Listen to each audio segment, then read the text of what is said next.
Добро пожаловать на канал Hard Reset Info. Перед нами находится устройство OPPO A80, и сейчас я покажу вам, как включить и настроить мобильную точку доступа.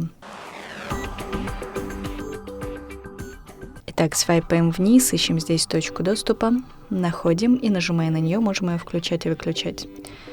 Зажимаем на ней пальчик, переходим в настройки. Здесь мы можем изменить название точки доступа, пароль. Также можем выбрать защиту, можем изменить диапазон частот, диапазон точки доступа. Также можем скрывать точку доступа. Далее можем управлять соединениями. Например, мы можем настроить черный список, вернее, закинуть туда какие-то устройства. Далее можем настроить лимит подключения к устройствам и лимит трафика данных. Также можем автоматически отключать точку доступа, если никто к нам не подключается. На этом все. Спасибо за просмотр. Ставьте лайки и подписывайтесь на наш канал.